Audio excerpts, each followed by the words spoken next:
Hello everybody and welcome back to Blue Rose Minis. This is a video tutorial for Mark Berryman.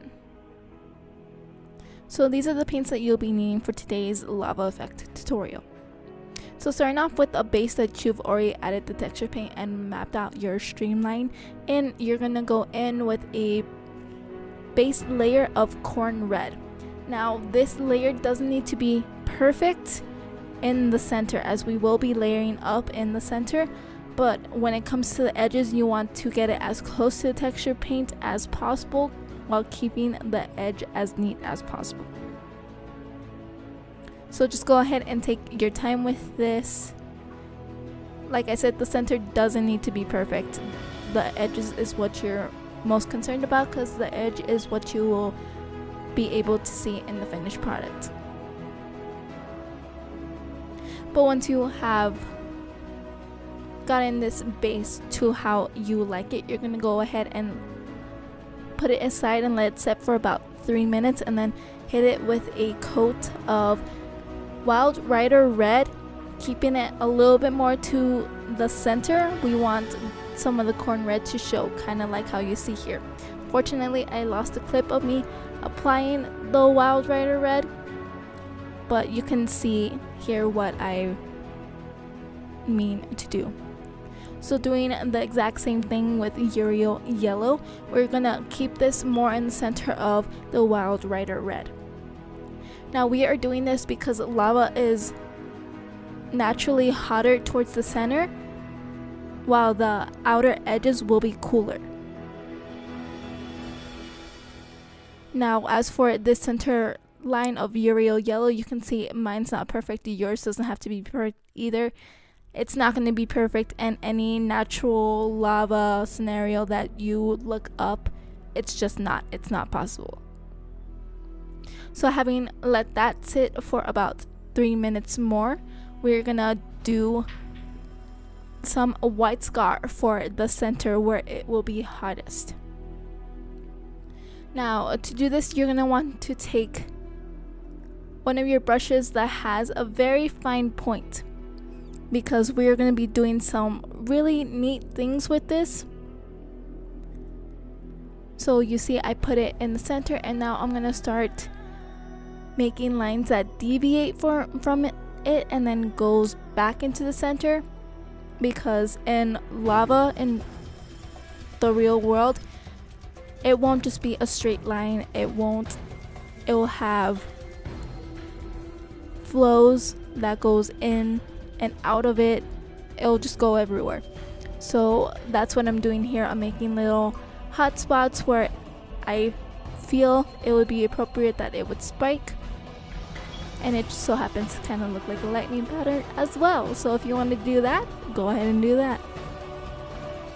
Now setting that aside and letting it dry completely, we're going to start our dry brushing.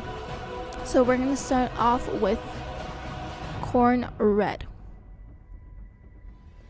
and we're just gonna do this very lightly, but still keeping it towards the edges of the lava, because that's where we want to focus this glow effect at.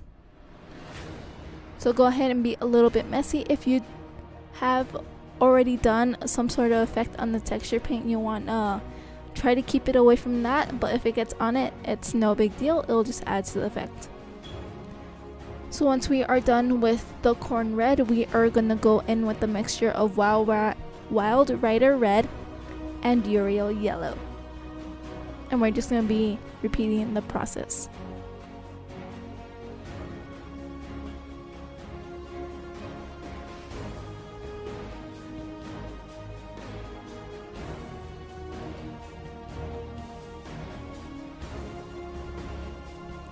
Next, we're going to be taking Yriel Yellow by itself and doing the exact same thing.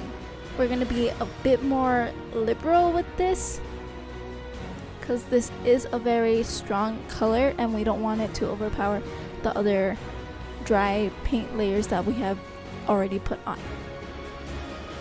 But as you can see, the effect is already starting to take place. It's starting to get a nice little glow effect, which would occur with natural lava.